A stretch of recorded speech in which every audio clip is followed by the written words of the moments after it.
unsurpassed, telecast. It's the 10 items or less podcast. What's up, everybody? Welcome to another episode of 10 Items or Less. I'm your host, Justin Smith. You know the deal, where I bring in a guest and we give them 10 fiery questions. We run it through the express lane. My guest today is truly a comic that needs no introduction. One of my favorite comics, probably of all time. Ladies and gentlemen, Rory Scovel's here today. You say that every comic that sits in this chair. Absolutely not, I do. Fiery questions. Oh, man. You are a comic that every comic is heard of and passed around. I mean, your first album was one of those albums that when I was coming up, every comic passed it around. Oh, nice. And it feels good to hear. Thanks. Dude, thanks for saying that. It was fantastic. And I guarantee there's buddies of mine that I started with that are going to be watching. So like, I can't believe it. So, nice.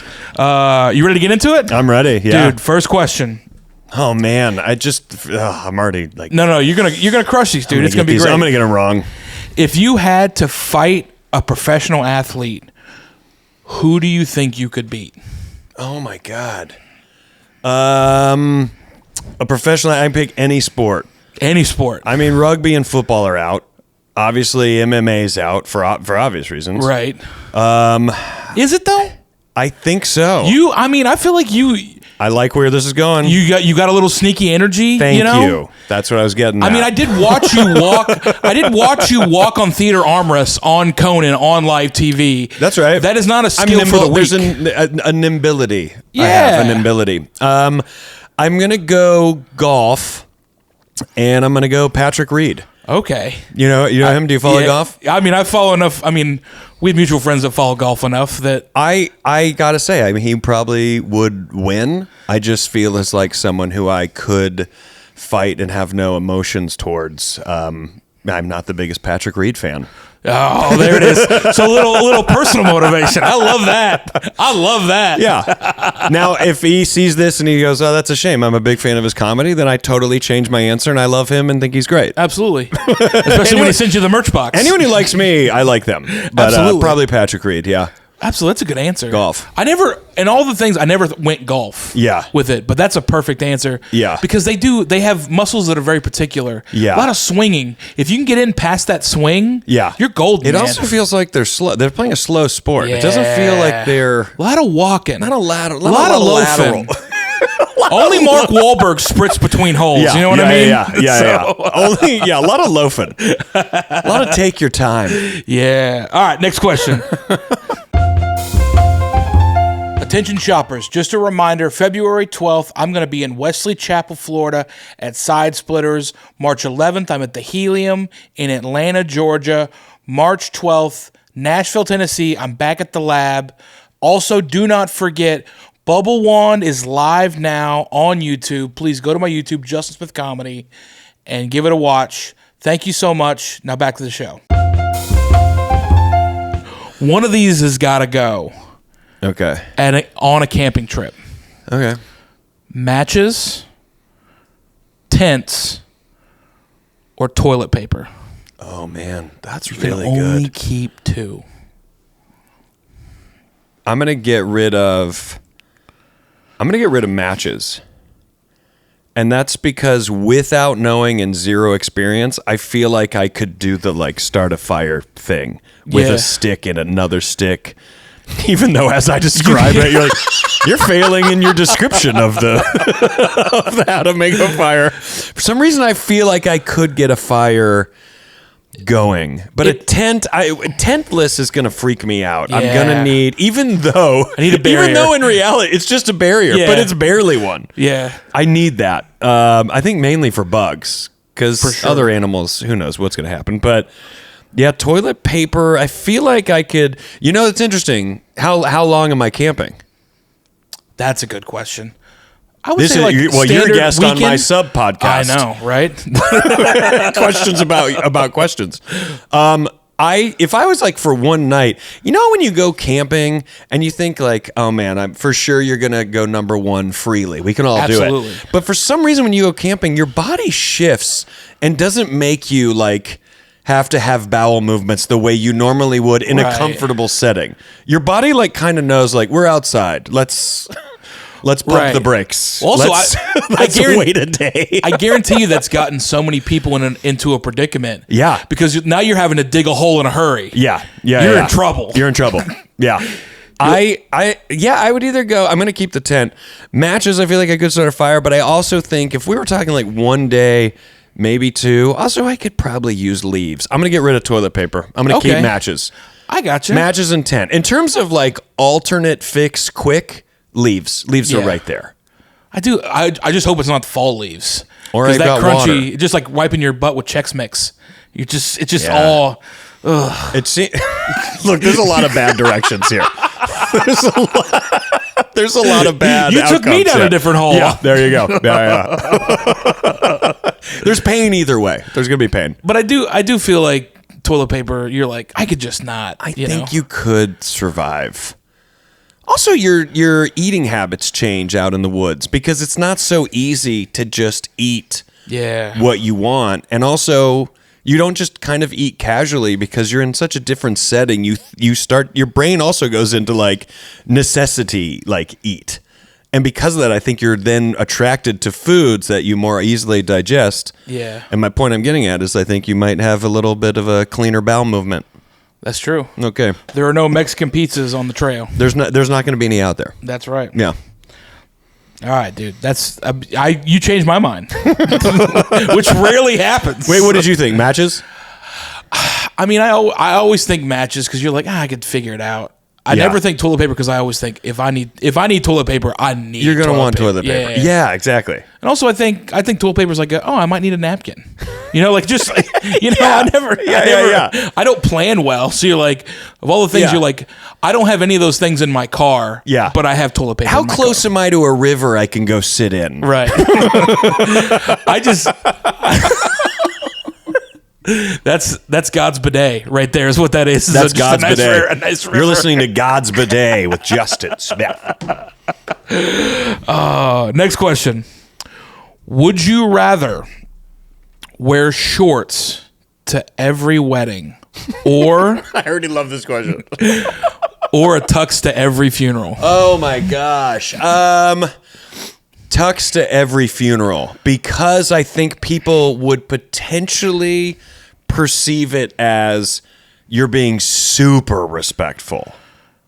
I like that. Shorts at a wedding, no, there's no way it automatically you get labeled as super disrespectful. Right. But the other, you've got an argument. They might be, why are you wearing a tuxedo? You're like, oh man, why are you not wearing a tuxedo? I love that guy. Yeah. I love that lady. I thought we should all get mega dressed up. I'm going to go tuxedo to every funeral. Also, I'm probably going to go to more weddings than funerals. That's true. Although I'm 45 now, so that's maybe it's about to flip. I think the flip flop. I think I'm like on the cusp of the flip flop. The reverse carry trade's about to flip I'm over. literally in the middle of the seesaw right now. I'm in the middle of you throw a funeral at me, saw it coming. You throw a wedding at me, kind of also still saw it coming. It's like you have the funeral suit, and it's, you just look at the wedding suit. You're like, man, it's real dusty. Yeah, this one or this one. I have two suits for my two events. Yeah, tuxedo, funeral for sure. It is funny to think that you at some point you're gonna have to buy a funeral suit the way you buy like a wedding. Yeah, it's so funny because that'll be time. And also, our bodies will be like decreasing in size with age. That you'll probably have to constantly keep getting a new funeral suit, like constantly going to the tailor. Like, it's too big. I'm shrinking and I'm bending over so much. Yeah. I wonder if you get to a point where you go to a tailor so much when you get older, you're like. One day you go and the tailor that you've known forever is just not there. It's just their kid. Yeah. And you're like, what happened? And you go, I'm about to have to wear the suit again, right? Oh, your and son is now in charge. Oh, that's so great. All right. Next question. What is your favorite conspiracy theory to research? JFK assassination. Oh, I love it. By far. I talked about it today. Because we're going to Dallas tomorrow. Oh. I already said we're going to Dealey Plaza. I told the other comics, like, that's so great. I was like, have you guys been? They're like, no. I'm like, you got to go. There's an energy. You can feel it. And they're like, what do you believe happened? I'm like, I could believe a number of things. Yeah. I go, I don't think it's as cut and dry as one guy. You can get me convinced. You can easily In go fact, down you that could road. you could say that 2 or 3 were happening all at the same time. Easily. I even said, I go, JFK is one of my favorite movies. I go, and I love it. I go, and also you have to take that with a grain of salt because it's Oliver Stone, and Oliver Stone also decides I'm gonna make this a fact, even though it's not, or make this guy seem this way. But yeah, for sure, JFK easily. I mean, that is one of the absolute best ones because, like, even that scene in that movie where it's just, what is it, like 10 minutes? Donald Sutherland? Just sitting on the bench. Donald Sutherland. Yeah. I said it today. I gotta say, I mean, there's a good point in it when it's like, why would you not shoot him when the car's coming closer to the window as opposed to when it's going away from the window? Absolutely. And you're like, that of all the things, that is the route. And if he was in the window, and if he was in the window at that time, I mean, who knows? If he rushed up there and quickly was like, oh, God, I missed that. I should have shot him this way. Who knows? But, and also to play devil's advocate to my own willingness to believe that it wasn't just a single shooter. It's not, the window's not far from the thing. When people are like, he wasn't a great shot. I've maybe shot a gun twice. Right. If you told me I right start now, fires like this. If you told me I had to hit a target now that was slowly moving, that was at that distance, I would go, I bet I don't hit it, but I bet I get way closer than you would have thought, as someone who doesn't know what he's doing. I bet you I get Senator close. Yeah. I get Senator. I bet I get Magic Bullet close. Absolutely. Yeah. It'd be funny to think if you could tell the shooter that we'll keep it. Yeah. Because if you do that, hey, just you're going to be a big part of the show Seinfeld. Yeah. You're gonna be a whole episode. Yeah. And they're like, what's that? And you're like, oh, it's a hit. It's gonna be a big thing. It's a real hit down the line. What's so funny about Dallas is if you ever take a train to Dallas, Yeah. the Amtrak station is, so you get off It's the right train there. and you the first thing you see is like the X, and Dude, it's like whenever you play Dallas, you got to say that. Like, why is that the first? Hi, welcome to Dallas. This is where the murder happened. That's the first thing you see. you're like, don't you guys have a lot of different stuff? Like, yeah, but this is we want you to make sure. See this first. Right. Go here first. That's what I tell people when they go to DC. It's like, when you go to, hey, we're going to see a lot of museums. I used to have a joke in my act where it was like, some people were like, yeah, we're going to go to the Holocaust Museum. And then I was like, you're going to start? You're going to start at the Holocaust Museum. Maybe go to the Air and Space. Maybe hit up Holocaust Museum a little. It's a bit of a downer. So hit that up a little bit later down the road. It's like having a porterhouse for an appetizer. You're like, where else can you go from that? Where do you go from here? Yeah. Like, I guess we can go to Baltimore. I guess that's the only way you go up. Yeah. Oh, it's so funny. All right, next question. Okay. If you could build a house with an unlimited budget, what is the wildest thing you would install? I always wanted to have a slide that went from my bedroom into the kitchen to start the day. And I know that's not completely original. I think that's in people's houses. Some people have that. It's absurd. In slides, yes. Yeah. Into the kitchen, no. But isn't that the room you would go, like if you're getting up, you're like, well, the bathroom's going to be up here, wherever I am. But the slide to the kitchen, you're like, well, that's the room. That you're always starting in the kitchen. Right. Even if you're just getting a glass of water. Yeah. Starting there.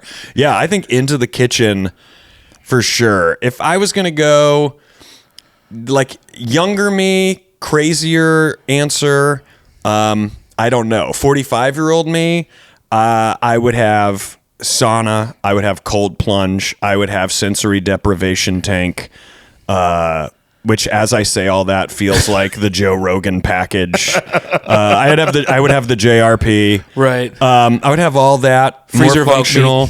I would love a bowling alley. Here's why I would like to have a bowling alley. 2 lanes. 3 at the most. Right. Because when you entertain guests, you can't ever go wrong with being, hey, I don't know. No, it seems like nobody's having fun. Hey, do you want to go bowl? Right. Yeah. People are like, I'll do that. Because even if they don't bowl, you're going to have a little bar in there. Of course. You're going to have something on draft. If you've got enough money for a bowling alley, you've got a little lounge vibe. Of course. And you're going to go, let's go hang out in the lounge. You'll be able to host in there forever. You know what I mean? Of course. God, I feel like as a kid, I also had other dreams of crazy stuff, but I'm not remembering what it is. I mean, I feel like, having like secret rooms behind bookshelves. Like Clue? Oh my Yeah. God, 100%. 100%. I also love painting now. I would love like an awesome painting studio that's very spacious. Yeah. When I see pictures of famous artists, and they should have those spaces, they made like paintings that are now valued at over $1 million. Of course. But when you look at those rooms that they had to work with, you're like, God, just standing in that room seems so fun. Yeah.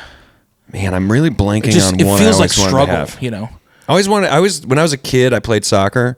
We would always play soccer in my like little playroom basement. Yeah. And we had like, like the cylinder, like brick, whatever, cinder block wall in the basement. And we would Right. just use duct tape to make the goal against Nice. the wall.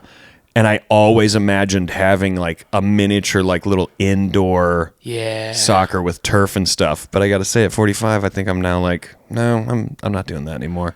I'm actually so far away from golf now, I wouldn't even put like a simulator in my house. It makes sense. I mean, everything changes. You change. I think a big trampoline, because that's healthy. You can actually go, hey, it's Right. fun, but also it's good for the lymphatic system. Don't forget, that's the Right. Rory. You just found the Easter egg, the Rory Health Minute. Clean that in lymphatic system. Go jump on a trampoline for 2 minutes. I do love when you're younger, you're like, I'm going to put this in there. And then like, as you get older, you go, that's not good for resale. Yeah, and then you go, wait, what does a house cost? Wait, hold on. What are we doing? You're like, I'm never going to be able to sell with that bowling alley. You Yeah. know what the maintenance is on the bowling alley? Yeah. Those pin machines are a nightmare. Yeah. Oh my God. You got to fly. Exactly. You got to fly a guy in from Germany to work on all those parts. Yeah. He's 80 years old. Eventually, he's going to die. Nobody's going to know how to work Yeah, it. I don't know how to. His son's not taking over the business. Vintage. It's a vintage pin thing. I always thought it would be fun to like. There's certain movies that I really like. Yeah. And so you could just make those. You could just make a room in your house that doesn't like fit. You can have like a Mesa themed mansion, but then all of a sudden you walk in and it's the dining room from Batman Returns. Love that. You know, just love for no that reason. so much. For no reason. I love that. I immediately thought of diner. Yeah. Like how fun it would be if you were like, what is this room? And you're like, this is the Waffle House kitchen. Yeah. Who's that guy? That guy's always there. He's That got to be guy's- back there. Yeah. That guy's like a butler, but he's just always doing the waffles and eggs. And Yeah. anyways. Also, he smokes in my house. He smokes in the house to kind of, honestly, just to give us atmosphere. Right. But these are the same globe lights you're going to find at any basic Waffle House. Occasionally, I bring a professional golfer in, and the guy fights the golfer. And we MMA out back. I'm gonna piggyback off yours to join my other answers and say a Waffle House room in my house. Now you're talking. That's in the world of crazy. However, I would still go. I mean, you can do a lot with a griddle. Absolutely. Yeah. I mean, to go in there and be like, I need a smash burger. Absolutely. Well, if living in New York teaches you anything, they can make anything on those griddles. They can make anything on a griddle. Right. Yeah. Give me that chopped cheese, dude. Let's do a chopped cheese. And make it with waffles. Yeah. And put M&Ms on there. Like, you just do whatever you want. Just grab things from behind the counter and hand it to I'm them. going to combine my answers. Slide goes into the Waffle House. Okay, so in my room, slide, it goes into the Waffle House room. Now you're just reading my diary. Yeah. Dear diary. I can't stop obsessing. I love that. Here's the thing. Here's how I know the slide thing is very brilliant into the kitchen, because the first thing that I thought of was I imagined sitting up in the middle of the night to go get a midnight snack, and then the idea of sitting up and then looking and then realizing I'm about to ride a slide. There's a slide. And then it makes me smile. Yeah. And you're like, And I mean, like, pretty decent. Like, it kind of goes out of the house yeah, to give you at you're least... You're going like cruise ship. Because you were thinking this, right? You were thinking that? Yeah. I think out with maybe a twist that comes back, because at my age, this just kills you. Yeah. You get to that kitchen, you're like, I'm going to puke. And there's so much speed. So much speed. You really build speed. Yeah. Also, once you get off that slide and you're in the kitchen, you might be there for coffee, but you're like, I feel like I already had a little bit. I already had like a little bit of adrenaline. It sounds like it's going to be decaf. Yeah. Might need decaf. I'm actually pretty fired up from the slide. That's amazing, dude. You sold me. Yeah, You there sold you me go. on a slide. There you go. I came in with aspirations of like, yeah, let's build a whole Yeah. we'll build a Marvel studio. And you're like, no. Yeah. Just a slide. Yeah. That's all I need. Yeah. That's great, dude. I tell you what, I start making that Nate Bargatze money. That's what that's my plan. He's like, what did you do with your money? I'm like, Justin and I came up with an idea. Well, I hired this waffle. I had to get a Waffle House franchise, and I had to get certain licenses to get it in my house. The license would be a nightmare. You're just like, dude, I can't even. You have a slide? Oh, the slide was super easy. The Waffle House. Getting the copyright for the Waffle House. Oh, you're like, this is the only Waffle House in America that makes pancakes. That's right. Yeah. You gotta come to the Scoville franchise. Yeah. It's the only Waffle House in America that honestly just makes whatever you want because it's in your house. That's absolutely. Well, I think if you go to most Waffle Houses past 2 a.m., you can still probably make that happen. You can too. talk them into some things. A $20 bill can get you a long way. I've talked Dairy Queen into doing some different concoctions that I was like, let's try this as a blizzard. And it was off, it was at the low peak, off peak hours where they're like, all right, yeah, why not? Let's try it. That's great, dude. All right, next question. What is an era you wished you could have lived through? I sometimes feel like the 60s with like, because I'm not a hippie. I don't think I've ever attached myself to the hippie kind of vibe, but there was something about the 60s I'm really attracted to. And I couldn't say what it necessarily is. I don't know. I think I liked musically where things were. I think I liked that it felt like culturally people were starting to I don't know, want more artistically, like the kind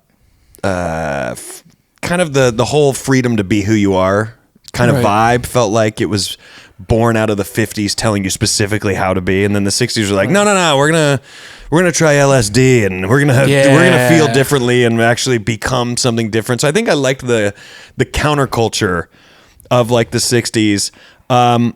But I gotta say, ever since I saw the movie Dazed and Confused, I've always wanted to live inside that movie. Like there's just something about, I think there's a lot of things that, I think you see it in a lot of Hallmark movies too.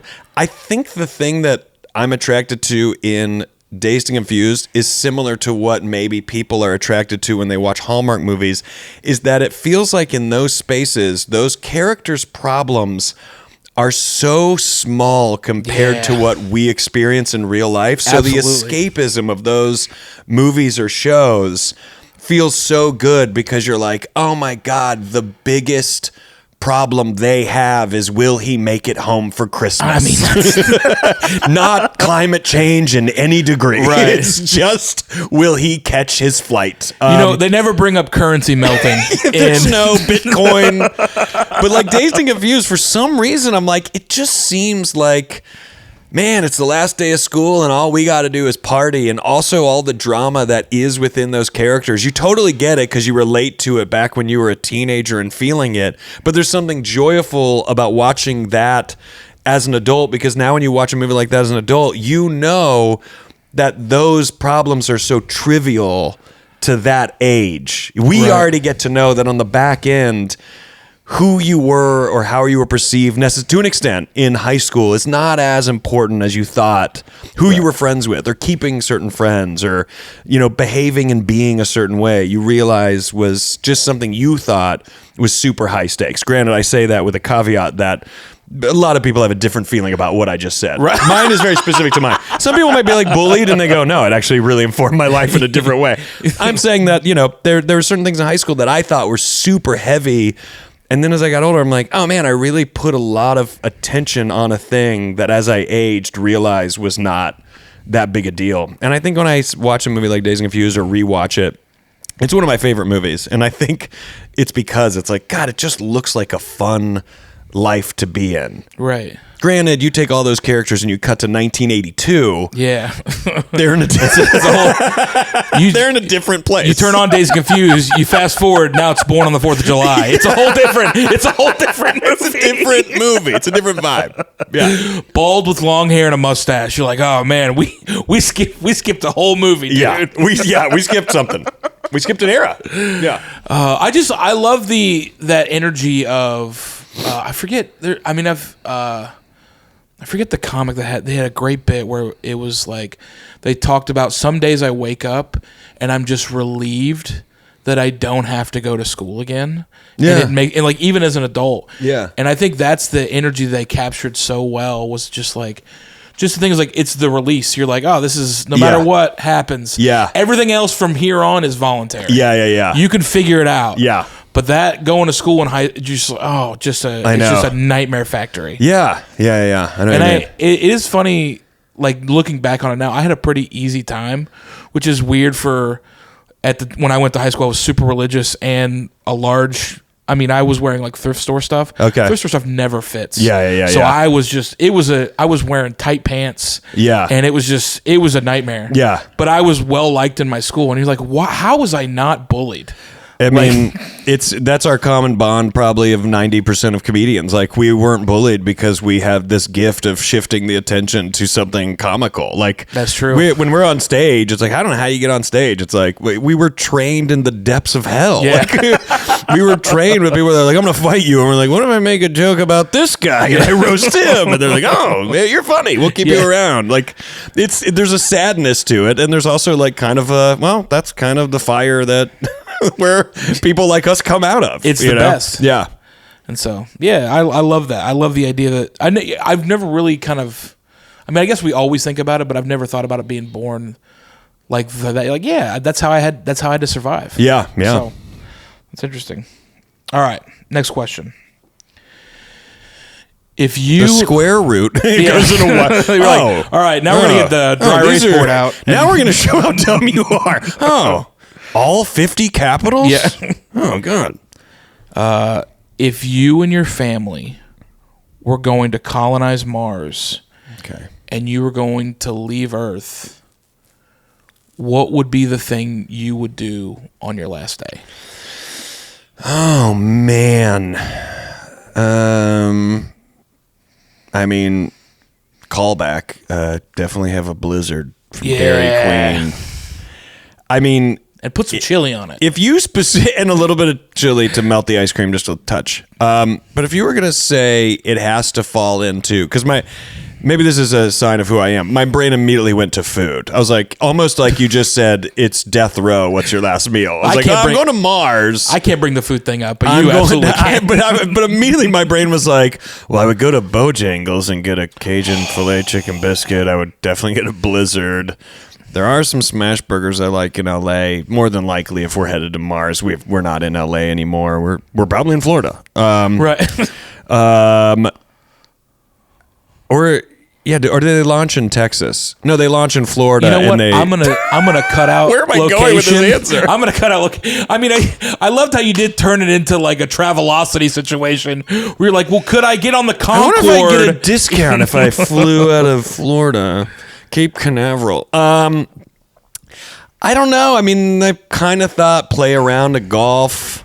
I thought stuff with my family, but I'm going with them. You know what? Probably something I don't even enjoy doing, but I would probably go to the beach to spend some time with the ocean.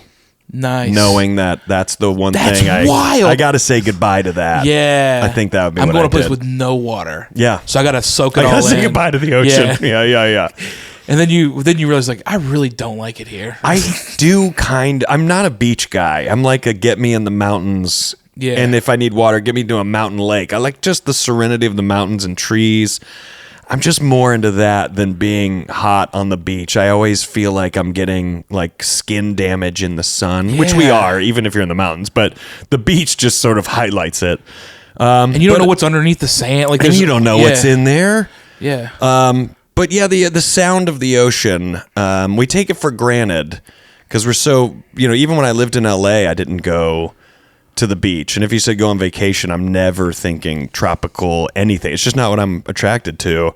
But I do think if I was going to Mars, that would be gone. That's gone. That's true. Not that I can get into the mountains and get trees, but I think I could get closer to whatever that is. I'm probably sounding wildly unrealistic. I'm going to be on Mars where you can't even breathe. It is. It would be funny though to be like, yeah, the beach, the sand. Like, I'm gonna miss the sand. And then you get to Mars and you're like, oh, it's just all sand. Yeah. Like, I should have picked it better. Oh, I should have gone to the mountains where there's dirt and twigs. Well, dude, you've absolutely crushed it today. Nice. We are. I passed. Oh, dude, you passed with flying colors. Yes. But here's the thing: is we're at the final question, and it's the one we ask every guest. Okay. Rory Scovel, what hill would you die on? Like, what is my opinion of something that I would never change? Is that like what you mean? Yeah, just like what's the thing that you would go down? I mean, I would. I just bring up Dairy Queen in every single answer. I would love you forever. I feel like this isn't even this. The thing that bugs me all the time, and there's the consequence of it is what is the hill that I'll die on. I think that if you decide that you are going to listen to your phone or take a call or watch something in public without headphones. Mm-hmm. The hill that I'm willing to die on is that those people should be executed. I